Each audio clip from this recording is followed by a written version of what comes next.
बलिया की बेटी भारतीय जनता पार्टी की 28 वर्षों से कर रही सेवा।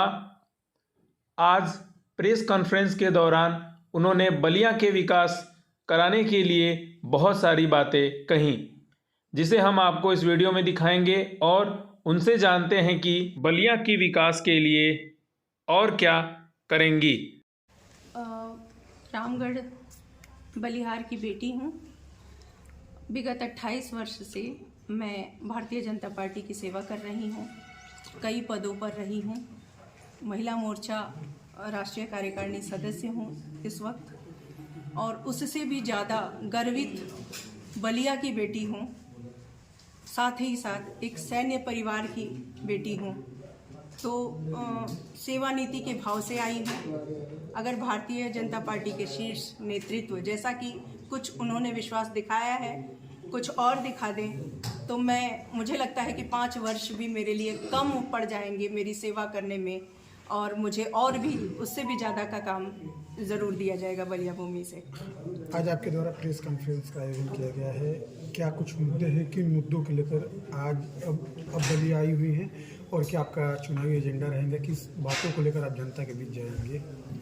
बलिया में मुद्दे बहुत हैं, लेकिन पहले मुद्दा जैसा कि महिला सशक्तिकरण के लेकर के मोदी जी का विश्वास हुआ है, तो मैं चाहूँगी, इतने पुरुषों ने यहाँ पर अपना योगदान दिया है, पहली बार एक महिला को भी अपना कुछ सेवा करने का अवसर दिया जाए। इस क्षेत्र की जनता और शीर्ष नेतृत्व हमारे पार्टी के अगर मुझ पर विश्वास दिखाए, तो मैं महिला सशक्तिकरण पर एक ज़रूर इम्प्रूवमेंट कर पाऊंगी। मुझे पता है कि मुझे महिलाओं को सुरक्षा देने में, महिलाओं को आगे बढ़ाने में अगर मुझे मौका मिलेगा, तो मेरी बलिया की बेटियां किसी भी अन्य क्षेत्रों से पीछे नहीं रहेंगी।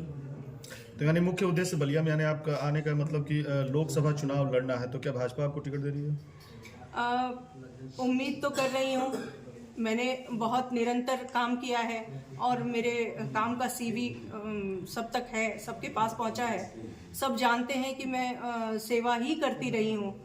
यहाँ तक मैं कहना खुद को, चाहे मुझे मीडिया में नहीं कहना चाहिए, लेकिन मैं फिर भी कहूँगी कि मैंने राजनीति अभी तक नहीं की है। मैं सेवा नीति करना चाहती हूँ, क्योंकि सैनिक परिवार से हूँ। तो इतने लंबे समय बाद आप बलिया में आई हैं, तो और लोकसभा चुनाव भी लड़ना है जी। तो बलिया के किन परिस्थितियों से आप रूबरू हुई, क्या लगा आपको बलिया में? बलिया के महिलाओं की जो परिस्थितियाँ हैं, कुछ ये अभी मेरे सामने आई हैं, और विगत जब कुछ वर्षों से मैंने बांध की स्थिति, पानी लगने की, कुछ और विशेष बहुत सारी परिस्थितियाँ जैसे आर्सेनिक वगैरह है, इस तरह की परेशानियाँ मेरे सामने में आई हैं। और मैं घूमूंगी तो मुझे लगता है कि मुझे परेशानियों का लंबा चिथड़ा मिलेगा, जिस पर मैं फोकस करूंगी, काम करूंगी।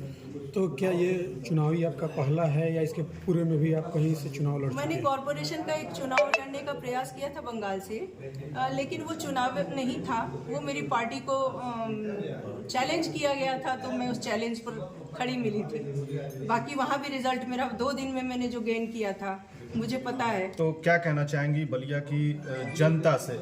आपकी शुरुआत होने जा रही है बलिया से, लोकसभा सीट के लिए आप तैयारी कर रही हैं, तमाम दिग्गज जो है आप ही के पार्टी से बलिया में मौजूद है, एक चुनौती भी होगा आपके लिए? बिल्कुल चुनौती नहीं होगा, क्योंकि भाजपा एक परिवार है, और पूर्व जो भी प्रतिनिधि रहे हैं या हैं, वो मेरे बड़े भाई हैं, मेरे भाई स्वरूप हैं, मेरे अपने लोग हैं।